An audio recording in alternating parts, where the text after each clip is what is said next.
नमस्कार मित्रांनो, मी रोहित धाडगे आपलं स्वागत करतो marathi-master.comच्या इंटरनेट लर्निंग ट्युटोरियल सिरीजमध्ये। तर या सिरीजमध्ये आपण इंटरनेटवरील विविध साइट्स कशा हँडल करायच्या ते शिकत आहोत। यामध्ये मागच्या व्हिडिओमध्ये आपण गुगलचं जीमेल अकाउंट कसं ओपन करायचं हे शिकलेलो आहोत। तर या व्हिडिओमध्ये आपण आता गुगल ड्राइव्ह ही एक नवीन कन्सेप्ट आहे ती आपण शिकणार आहोत। तर गुगल ड्राइव्ह म्हणजे नेमकं काय? तर गुगल आपल्याला म्हणजेच युजर्सला एक ड्राइव्ह म्हणजेच एक स्टोरेज देतं, फ्री स्टोरेज आपल्याला गुगल हे देत असतं। तर त्यामध्ये आपण आपले डॉक्युमेंट्स हे स्टोर करून ठेवू शकतो। तर त्यामध्ये आपण वेगवेगळ्या प्रकारच्या फाइल्स, फोल्डर्स, MP3, व्हिडिओज आणि खूप काही हे ठेवू शकतो। तर यामध्ये आपण हे सगळं करणार कसं, तर हे आता आपण पाहणार आहोत। तर यासाठी सगळ्यात पहिल्यांदा मी माझ्या जीमेलच्या अकाउंटवरती लॉग इन होतोय।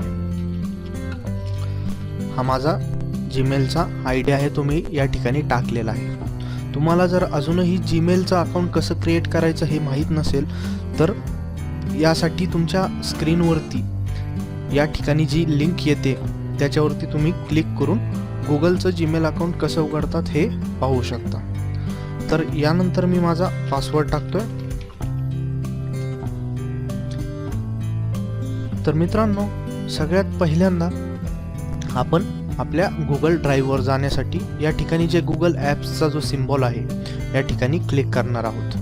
यामध्ये आपल्याला गुगलचे वेगवेगळे फीचर्स दिसत आहेत, play store, news, YouTube, my account, search, map, Gmail, drive, calendar हे सगळे गुगलचे फीचर्स आहेत। तर यामध्ये आपल्याला ड्राइव्ह यावरती क्लिक करायचं आहे, कारण आपण गुगल ड्राइव्हबद्दल शिकत आहोत। तर गुगल ड्राइव्हची एक सगळ्यात चांगली गोष्ट म्हणजे गुगल ड्राइव्हमध्ये आपण 15 GB पर्यंत आपला डाटा हा स्टोअर करू शकतो, तेही फ्री ऑफ कॉस्ट। गुगल याच्यासाठी आपल्याकडनं कुठल्याही प्रकारचे पैसे हे घेत नाही। तर आपण आता आपल्या गुगल ड्राइव्हमध्ये एंटर झालेलो आहोत। तर यामध्ये एंटर झाल्यानंतर आपल्याला सगळ्यात पहिल्यांदा गुगलचं एक इंट्रोडक्शन पॉपअप लिंक या ठिकाणी डिस्प्ले होईल। तर या ठिकाणी आपण पाहू शकता, safe storage for all your files, you get 15 GB free of photos, document and more. मी तुम्हाला जसं की मगाशी सांगितलं, आपल्याला गुगल ड्राइव्हमध्ये 15 GBचा स्टोरेज हा फ्रीमध्ये अवेलेबल आहे। त्याच्यानंतरनं या सगळ्या माहितीच आहेत आपल्या गुगल ड्राइव्हबद्दलच्या, तर या तुम्ही वाचू शकता। या ठिकाणी हा व्हिडिओही आपण प्रेफर करू शकता। तर याला मी या ठिकाणी कट करतोय।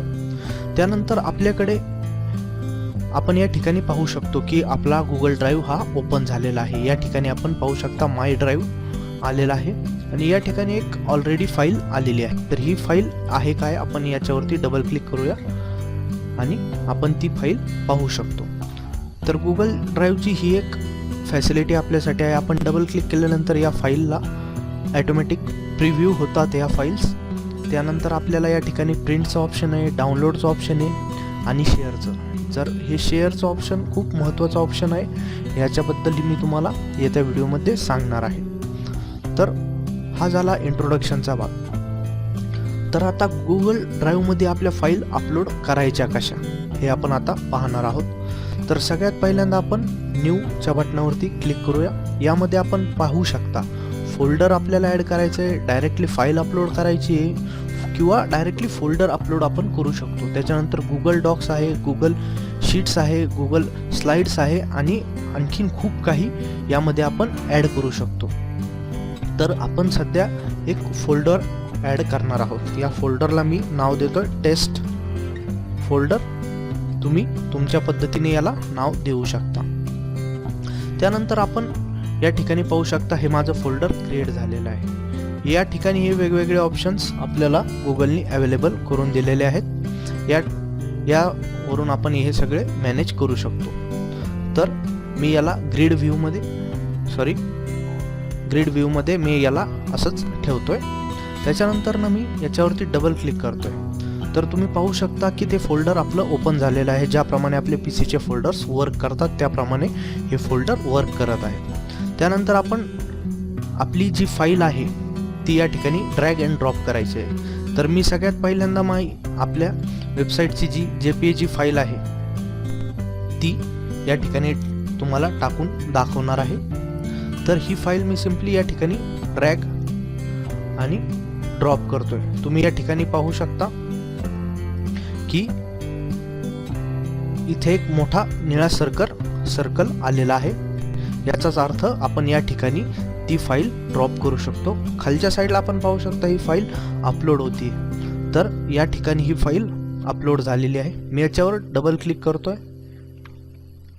तर या ठिकाणी ही फाईल आपल्याला पाहण्यासाठी अवेलेबल झालेली आहे.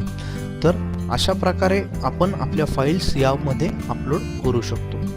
तर आता तुम्हाला प्रश्न पडला असेल, तुम्ही गुगल ड्राईव्हमध्ये कुठल्या फाईल्स या अपलोड करू शकता. तर गुगल ड्राईव्हमध्ये तुम्ही सर्व प्रकारच्या फाईल्स अपलोड करू शकता, इन्क्लुडिंग व्हिडिओ अँड ऑडिओ.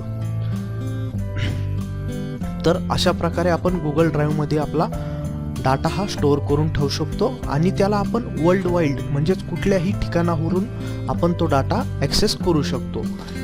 हा सगळ्यात मोठा गुगल ड्राईव्हचा आपल्याला फायदा आहे. मित्रांनो, आपण कधी कुठल्याही एखाद्या कामात अडकतो किंवा कॉलेजेसमध्ये, सरकारी कामांमध्ये ज्यावेळेस आपल्याला आपले डॉक्युमेंट्स लागतात त्यावेळेस गुगल ड्राईव्हच्या मदतीने आपण ते कुठूनही ॲक्सेस करू शकतो. यासाठी आपल्याला कुठल्याही प्रकारचा पेन ड्राईव्ह बरोबर घेण्याची गरज नाही किंवा काही नाही. फक्त आपल्याला आपल्या ड्राईव्हमध्ये आपले सगळे डॉक्युमेंट्स हे अपलोड करायचे असतात. तर याच्यानंतरनं मी तुम्हाला पुढच्या व्हिडिओमध्ये शेअर विथ मी हा गुगल ड्राईव्हचा एकदम लेटेस्ट आणि एकदम अमेझिंग फीचर आहे. तुम्हाला कसा वापरायचा हे मी शिकवणार आहे. तर यासाठी माझे व्हिडिओज पाहत राहा. माझे व्हिडिओ जर तुम्हाला आवडले असतील तर त्याला लाईक आणि सबस्क्राईब करायला विसरू नका, जेणेकरून मी तुमच्यापर्यंत माझे नवीन व्हिडिओज हे पोहोचवू शकेल. तर मित्रांनो, या व्हिडिओबद्दल तुम्हाला काही अडचण असेल तर तुम्ही मला ती कमेंट करून विचारू शकता. माझ्या व्हिडिओज पाहिल्याबद्दल धन्यवाद.